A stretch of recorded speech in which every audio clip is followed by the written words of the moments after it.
மக்களை 2-3 நாளா சில பல சிலுமிசமான வேலைகள்லாம் பண்ணதால பயிற்சி கொடுத்துக்கு ஒழுங்காவே போக முடியல. அதனால இன்னைக்கு செல்ஃப் மோட்டிவேஷன் வீடியோ போட்டே ஆகும்னு சொல்லி நம்மளுக்குள்ள நம்மளே பேசி வச்சதுதான். எப்பயும் போல காலையில எந்திரிச்சோன்னே ஃபார் பல்லு வளர்க்குற வேலைகள் எல்லாம் முடிச்சிட்டு இன்னைக்கு நாள் கொஞ்சம் சொதப்பலா இருக்குன்றனால பயிற்சி கொடுத்து காலை வச்ச பிறகுதான் வீட்டுக்கு வரணும்னு சொல்லி கிரவுண்டுக்கு மட்டும் போய் உசிட்ட போட்டுட்டு பக்காவா ஓடி அந்த மக்களே. வீட்டுக்கு வந்தனே நம்ம இன்னொரு கடி நம்ம வீட்டு திசையை பார்த்து நின்றுட்டு இருந்துச்சு. நம்ம இன்னைக்கு நாள் சொதப்பலா தான் போகணும்னு நினைச்சிருந்தோம். நல்ல வேலை அண்ணன் கோயிந்தா நம்ம வீட்டு பக்கம் பார்த்து வந்தோன்னே ஜெயில்சாங் மேக்ஸ் அவர்கள் வீட்டுக்கு போய் பார்த்தா அவரோட தோழரோட சிரிச்சி பேசியிருந்தாப்புல சம்திங் ராங்ன்ற மாதிரி நம்ம அண்ணன் கலாய போட்டோன்னே ஜெயில்சாங் மேக்ஸ் அவர்கள் இனிமேட்டு எந்த பக்கம் திரும்பினாலும் தாக்குதல்ன்ற மாதிரி அண்ணன் நகைச்சுவையா போட்டு தாக்கி நின்றான். அதுல நம்மளுக்கு என்ன கதைன்னு கேட்டீங்கன்னா அச்சாலக்கா குச்சாலாவா ஒரே ஜாலியா இருந்தோம் மக்களே. மதிய உணவுக்கு நேரம் ஆச்சுன்னு சொல்லி என்ன உணவுன்னு கேட்டா நாங்களே செப்புன்ற மாதிரி சில பல சிலுமிசமான வேலைகள் எல்லாம் பண்ண கிச்சன் பக்கம் பட்டாரம் பறந்துட்டானுங்க. அப்படி என்னடா இவ்வளவு நேரமா சமைக்கிறீங்கன்னு போய் பார்த்தா நூடுல்ஸ் ரொம்ப நேரமா கிண்டினே இருக்கிறானுங்க. ஒரு வழியா கைக்கு எடுத்துன்னு வந்து குத்தோனே அதை சாப்பிட்டு முடிச்சிட்டு நம்மளோட திரைப்படத்தை நம்மளுக்கே தெரியாம ஓடிடில விட்டுட்டு இருக்காங்க. நம்ம தோழர்களுக்கு ஒரே சந்தேகம், இவன் எப்பயாச்சும் தான் இந்த மாதிரி பேசுவானா இல்ல எப்பயுமே இந்த மாதிரி தான் பேசுவானான்ற மாதிரி ஒரே மண்டை குழப்பம். இவருக்கும் எனக்கு என்ன சம்பந்தம்னா சிறிதளவுக்கு காத்துருங்க, கண்டிப்பா சொல்றேன். தலைவர் பேசுறத முதல்ல கேளுங்க.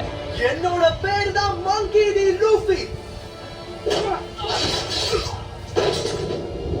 நான் அந்த ஒன் பீஸை கண்டுபிடிச்சு பைரட்ஸ்களின் ராஜாவாக போறேன்.